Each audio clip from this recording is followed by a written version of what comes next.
Hey guys, this is Sonu Alawat लेकर आ चुका हूं आपके लिए एक और जबरदस्त गवर्नमेंट जॉब अपडेट जो कि डायरेक्टली निकल के आ रहा है एसबीआई पीओ रिक्रूटमेंट 2022 की तरफ से। Friends, finally SBI state bank of India के अंदर पीओ प्रोबेशनरी ऑफिसर की पोस्ट के ऊपर वैकेंसीज आ चुकी है। फ्रेंड्स, ये एक ऑल इंडिया की वैकेंसी है, मेल और फीमेल दोनों ही कैटेगरी कैंडिडेट के लिए एकदम बेस्ट वैकेंसी रहने वाली है। तो आगे इस वीडियो में आपको इस वैकेंसी के रिगार्डिंग कंप्लीट डिटेल्स प्रोवाइड करने वाला हूं। इसका detail selection procedure step by step आपको समझाऊंगा, साथ ही इसके एलिजिबिलिटी क्राइटेरिया के बारे में बात करेंगे, एज लिमिट, एजुकेशन क्वालिफिकेशन क्या मांगा हुआ है, साथ ही डिटेल से एग्जाम पैटर्न को डिस्कस करेंगे। इसका complete exam syllabus topic wise subject wise PDF form में आपको प्रोवाइड करने वाला हूं।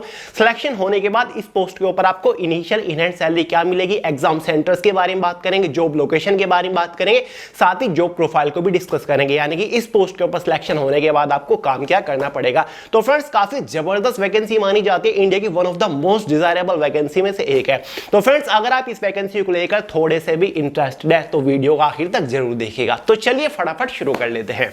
तो चलिए सबसे पहले बात कर लेते हैं इसकी पोस्ट और वैकेंसीज के बारे में। जैसे कि आपको स्टार्टिंग में बता चुका हूं, SBI state bank of India के अंदर प्रोबेशनरी ऑफिसर की पोस्ट के ऊपर यह वैकेंसी निकली है। टोटल नंबर ऑफ वैकेंसी इसके अंदर 1673 निकली हुई है, जो कि डिफरेंट कैटेगरी वाइज डिवाइडेड है। बात कर लेते हैं इंपोर्टेंट डेट्स के बारे में। फ्रेंड्स, फॉर्म इसके ऑलरेडी आज से यानी कि 22 सितंबर 2022 से स्टार्ट हो चुकी है। फॉर्म की जो लास्ट डेट रहेगी वो 12 अक्टूबर 2022 रहने वाली है। साथ ही इसका जो ऑनलाइन प्रीलिमिनरी एग्जाम होगा वो 17, 18, 19, 20 दिसंबर 2022 को होने वाला है। फाइनली बात कर लेते हैं इसके फॉर्म फीस के बारे में। जनरल, ओबीसी, ईडब्ल्यूएस कैटेगरी वालों के लिए 750 फॉर्म फीस चार्ज किए गए हैं। बाकी एसटी या फिर किसी भी पीएच कैटेगरी वालों के लिए कोई भी फॉर्म फीस चार्ज नहीं किए गए हैं। फाइनली बढ़ते हैं इसके एलिजिबिलिटी क्राइटेरिया की तरफ। सबसे पहले एज लिमिट को डिस्कस करते हैं, उसके बाद एजुकेशन क्वालिफिकेशन को देखेंगे। फ्रेंड्स, इसके अंदर जनरल वालों के लिए मिनिमम एज लिमिट 21 ईयर रखी गई है, मैक्सिमम एज लिमिट 30 ईयर रखी गई है। एज जो आपकी कैलकुलेट होगी वो 1 अप्रैल 2022 तक होगी। बाकी ओबीसी, एसटी, एससी वालों को एज के अंदर प्रॉपर रिलैक्सेशन देखने को मिल जाएगा। ओबीसी वालों को 3 ईयर का एज रिलैक्सेशन मिलता है, एसटी एससी वालों को 5 ईयर का मिलता है। बाकी अदर कैटेगरीज जैसे कि पीडब्ल्यूबीडी, इनके लिए भी एज में अच्छा खासा रिलैक्सेशन रखा हुआ है।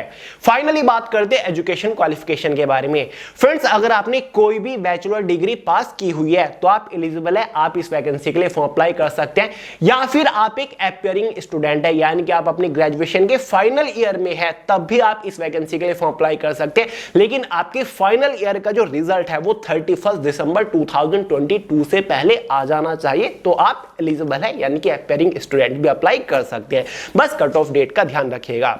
फाइनली बढ़ते हैं इसके सिलेक्शन प्रोसीजर की तरफ, यानी कि जब आप इस वैकेंसी के लिए फॉर्म अप्लाई कर दोगे तो फाइनल सिलेक्शन लेने तक आपको किस किस स्टेज से होकर गुजरना पड़ेगा। फ्रेंड्स, बेसिकली इसका कंप्लीट सिलेक्शन प्रोसीजर 3 ही मेजर स्टेजेस के ऊपर टिका हुआ है, जिसमें से स्टेज फर्स्ट यानी कि फेज फर्स्ट में आपका एक प्रीलिमिनरी एग्जाम होगा, 100 क्वेश्चन एग्जाम में आएंगे, 100 मार्क्स का होगा, डिटेल से आपको बताऊंगा। सेकंड जो फेज होगा उसमें आपका एक मेंस एग्जाम होने वाला है, जिसमें 155 क्वेश्चंस होंगे, 200 मार्क्स का आपका मेंस एग्जाम होगा। इसी के साथ साथ आपका एक डिस्क्रिप्टिव पेपर भी होगा। साथ ही थर्ड स्टेज में आपका एक पर्सनालिटी टेस्ट या फिर इंटरव्यू भी आपका होने वाला है। इसके बारे में भी डिटेल से बात करेंगे। तो चलिए वन बाय वन एक एक फेज के बारे में बात करते हैं। बात करते हैं फेज फर्स्ट के बारे में, जिसमें आपका एग्जामिनेशन होने वाला है। एग्जाम 17 दिसंबर से 20 दिसंबर तक चलने वाला है।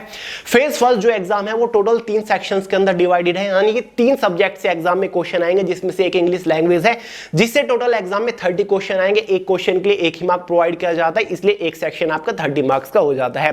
साथ ही सेकंड सेक्शन क्वांटिटेटिव एप्टीट्यूड है, इससे टोटल 35 क्वेश्चन आएंगे 35 मार्क्स के अंदर ही। थर्ड सेक्शन हमारा रीजनिंग रहेगा, इससे भी 35 क्वेश्चन 35 मार्क्स के अंदर ही। इसी के बेसिस पर एग्जाम में टोटल 100 क्वेश्चन आएंगे, 100 मार्क्स के आपका एग्जाम रहने वाला है। हर एक सेक्शन को सोल्व करने के लिए आपके पास 20 मिनट्स रहने वाली है। ओवरऑल क्वेश्चन पेपर की जो टाइम ड्यूरेशन हो जाएगी वो 60 मिनट हो जाएगी। एक चीज नोट करके चलिएगा फ्रेंड्स, यहां पर आपको अलग अलग सेक्शन में क्वालिफाई करने की जरूरत नहीं है, यानी कि अलग अलग कट ऑफ आपकी नहीं बनेगी, ओवरऑल ही आपकी कट ऑफ बनती है। क्लियर है?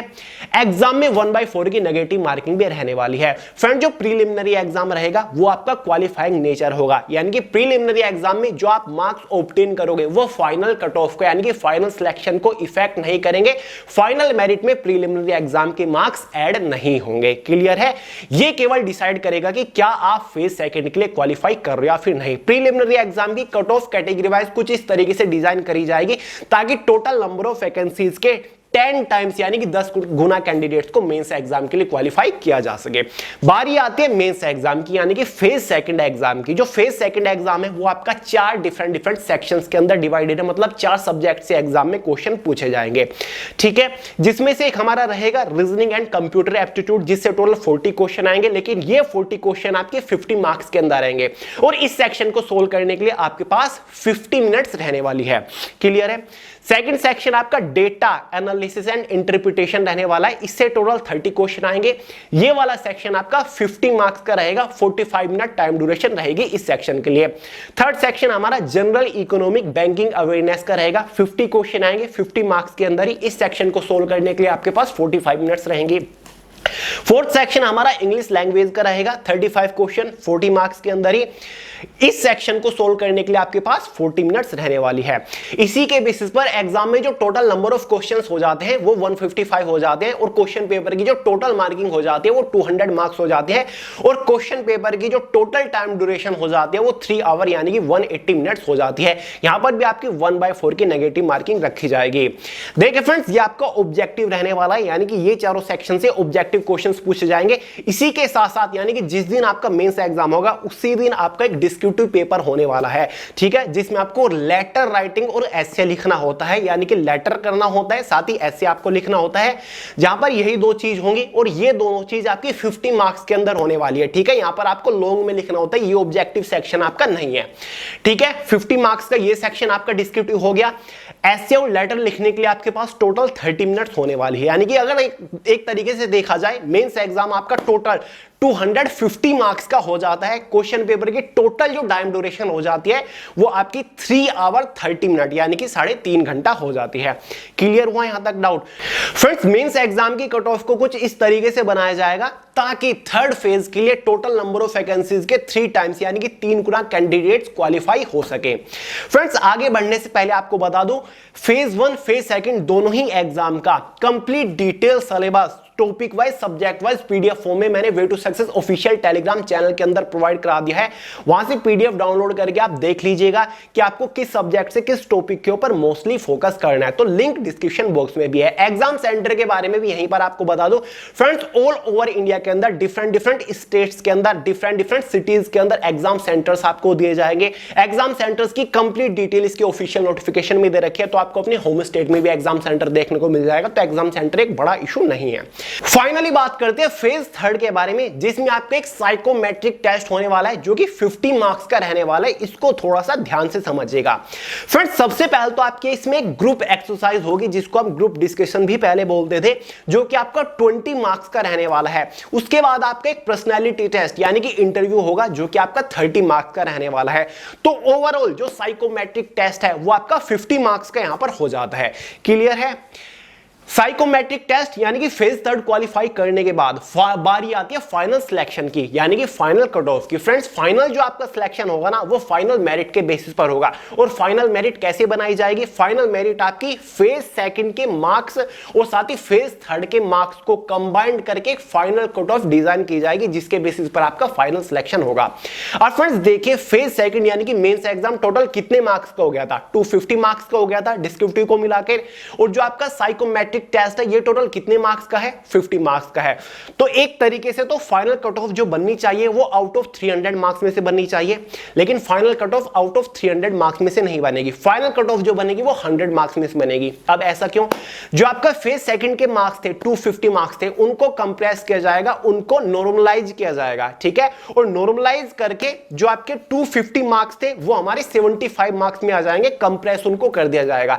साथ ही जो साइकोमेट्रिक टेस्ट है फेज थर्ड कितने मार्क्स का था? 50 मार्क्स का था, इसको भी कंप्रेस कर दिया जाएगा और कंप्रेस करके ये हो जाएंगे हमारे 25 मार्क्स।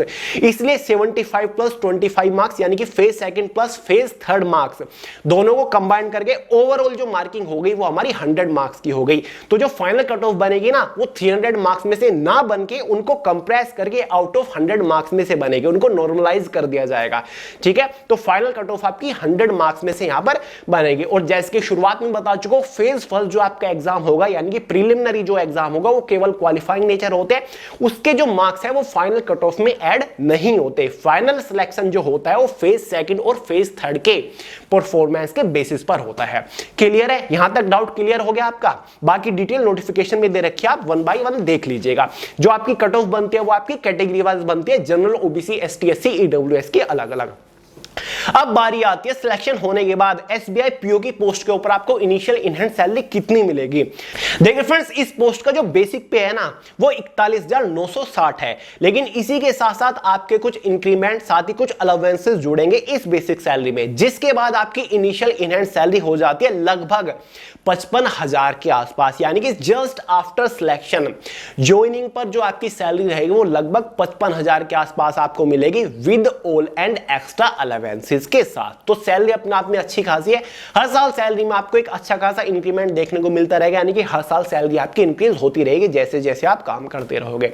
बात कर लेते हैं जॉब प्रोफाइल के बारे में। एसबीआई पीओ की पोस्ट के ऊपर आपको काम क्या करना पड़ता है। तो भाई पीओ की पोस्ट के बारे में आप जान दोगे, प्रोबेशनरी ऑफिसर की पोस्ट होती है, यानी कि आप एसबीआई की पूरी एक ब्रांच को हेड करते हो। जितना भी स्टाफ होता है, जितने भी एम्प्लॉय होते हैं वो सभी आपके अंडर आएंगे। आपको एक अलग ब्रांच के अंदर कैबिन दिया जाता है, तो आप पूरी ब्रांच को हेड करोगे, पूरी ब्रांच के ऑफिसर आप होते हो।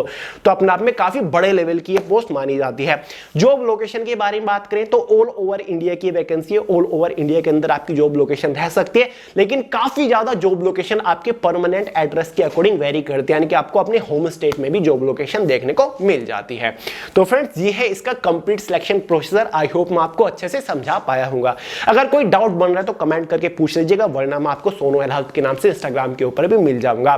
बाकी इसका ऑफिशियल नोटिफिकेशन, इसका complete detail, exam syllabus, form apply करने का link way to success official Telegram channel के अंदर मैंने डाल दिया, लिंक डिस्क्रिप्शन बॉक्स में, वहां से चेकआउट कर लीजिएगा।